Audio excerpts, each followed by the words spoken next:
त्यांनी वाढायला एक ताई होत्या बरं का. कुठे गेल्या त्या?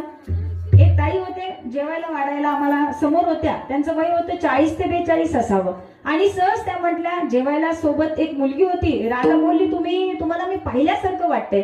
तर सहज त्या दोघींची चर्चा चालू होती. ते म्हणले तुम्ही 10वीच्या परीक्षेला आला होता ना, त्या पेपरला आमच्या वर्गात होता ना, त्या दोघींची चर्चा चालू झाली. मी म्हणले हे असं का चाललंय? ही कितवी 10वीला, त्या ताई केवढ्या मोठ्या. आम्ही जरा शांत बसलो, नीट चर्चा ऐकली.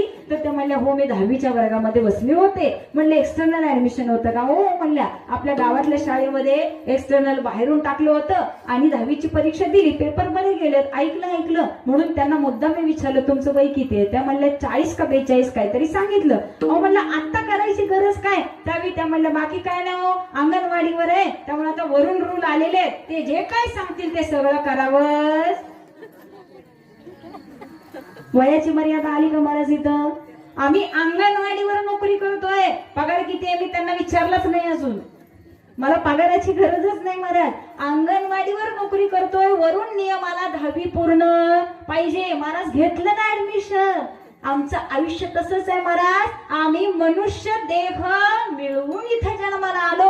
वरून फक्त ऑर्डर आल्या पाहिजे. देवाची प्राप्ती झाल्याशिवाय इथून कुणीही जायचं नाही. हे जर मोदी साहेबांनी वरून पटापटा खाली जर पाठवले तर महाराज किती जण देवाच्या नादी लागतील? होय आंबरवाडीकर. फक्त काय झालंय ना, हे आम्हाला सांगणारं कुणी नाही, त्यामुळे इथं खाली पळणारी कुणी नाहीत. शासनानं वरून नियम टाकला की महाराज आम्ही पळायला रिकामे झालो का? कारण त्याच्यामध्ये आमचा काहीतरी स्वार्थ आहे. 1200 मिळणार, 1500 मिळणार, लाडकी बहीण इकडं सगळं झालं तरी लाडकी बहीण अजून 1500 रुपये घेतेच आहे, मिळतंय घेतेच आहे, फायदा आहे. हे जेव्हा कळालं त्यावेळी कागदपत्रांची पूर्तता देताना किती लाईन होती महाराज? माई सेवा केंद्र जागा होती का?